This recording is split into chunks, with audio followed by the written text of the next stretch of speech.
Hello दोस्तों, आज हम बात करेंगे लू फेरिग्नो के बारे में। लू फेरिग्नो को तो आप जानते ही होंगे, अगर नहीं जानते तो अब जान जाओगे। लू फेरिग्नो, जिनका जन्म 9 नवंबर 1951 को हुआ था। लू फेरिग्नो एक ऐसे बॉडी बिल्डर हैं जिन्होंने बॉडी बिल्डिंग में ही नहीं हॉलीवुड में भी अपना नाम कमाया था और आर्नोल्ड और इनकी राइवलरी बॉडी बिल्डिंग में बहुत फेमस थी।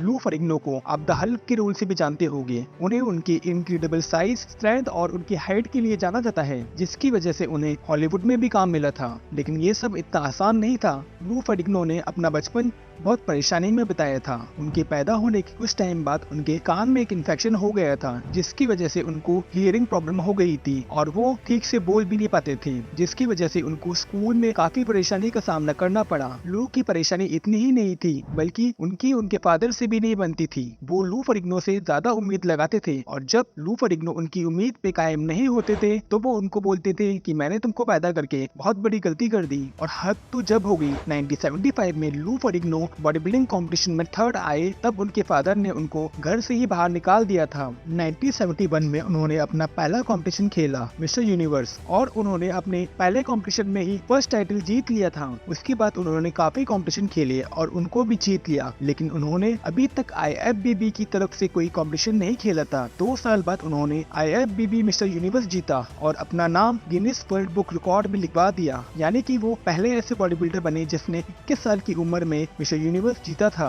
लेकिन उनका असली सपना था मिस्टर ओलंपिया बनने का। 1974 में उन्होंने अपनी पहली कोशिश की, लेकिन उन्हें सेकंड प्लेस मिली। उनके सामने थे उनके आइडल आर्नोल्ड श्वार्ज़नेगर। दोस्तों, मैं आपको बता दूं, 1974 के मिस्टर ओलंपिया में 2 ही बॉडी बिल्डर ने कॉम्पीट किया था। उसमें एक थे आर्नोल्ड और दूसरे थे लू फेरिग्नो, जिसकी वजह से उस कॉम्पिटिशन में आर्नोल्ड फर्स्ट आए और सेकंड लू फेरिग्नो आए। इसके बाद से आर्नोल्ड और लू फेरिग्नो दोनों ही एक दूसरे के लिए दुश्मन बन चुके थे। उनकी ये टकरार काफी मशहूर हुई थी और इसके बारे में पंपिंग आयरन डॉक्यूमेंट्री में भी बताया था। इस डॉक्यूमेंट्री ने लू फेरिग्नो को काफी मशहूर कर दिया था। इस डॉक्यूमेंट्री में दिखाया था कि कैसे आर्नोल्ड श्वार्ज़नेगर ने लू फेरिग्नो को साइकोलॉजिकल वॉरफेयर का इस्तेमाल करके हराया था, ताकि वो अपना कॉन्फिडेंस खो दे और जीत नहीं पाए। आर्नोल्ड श्वार्ज़नेगर ने लू फेरिग्नो के साथ कई बार ऐसा किया था, जैसे कि उन्होंने लू फेरिग्नो के पेरेंट्स के साथ ब्रेकफास्ट किया और उन्होंने लू की तारीफ करते हुए उनकी सारी कमजोरियों के बारे में पता कर लिया था। उन्होंने लू फेरिग्नो को कहा कि अगर वो इस साल रिटायर हो जाएं तो वो कभी भी मिस्टर ओलंपिया नहीं बन पाएंगे और उनके पास मिस्टर यूनिवर्स के 2 टाइटल होंगे। उन्होंने लू फेरिग्नो को कहा कि वो उनकी मदद करेंगे इस टाइटल को जीतने के लिए, लेकिन उन्होंने उनकी मदद नहीं की और उनके कोच को भी कहा कि वो लू फेरिग्नो को गलत एडवाइस दे। उन्होंने लू फेरिग्नो को कहा कि सब कुछ कंट्रोल में है और वो जल्दी किंग बनने वाले हैं। इन सब बातों से आर्नोल्ड श्वार्ज़नेगर ने लू फेरिग्नो को कंफ्यूज और इनसिक्योर कर दिया था।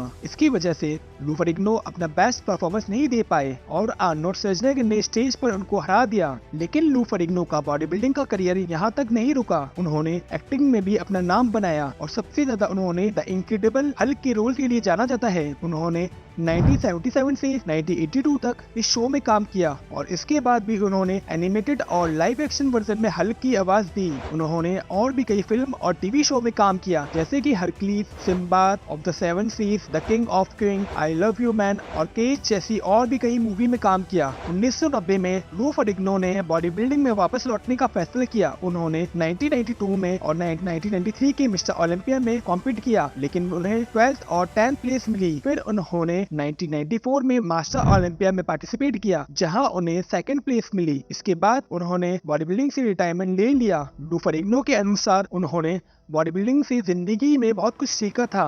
तो दोस्तों, ये थे हमारे uncrowned king of body building, लू फेरिग्नो का बॉडी बिल्डिंग का सफर, जो कभी भी मिस्टर ओलंपिया नहीं बन पाए। अगर आपको ये वीडियो पसंद आई हो तो लाइक, शेयर और सब्सक्राइब करना ना भूलें और कमेंट में बताएं कि आपको लू फेरिग्नो की फिजिक कैसी लगती थी। और ऐसे और भी बॉडी बिल्डिंग की जानकारी के लिए इस चैनल को सब्सक्राइब करना ना भूलें। तो मिलते हैं आपसे अगली वीडियो में।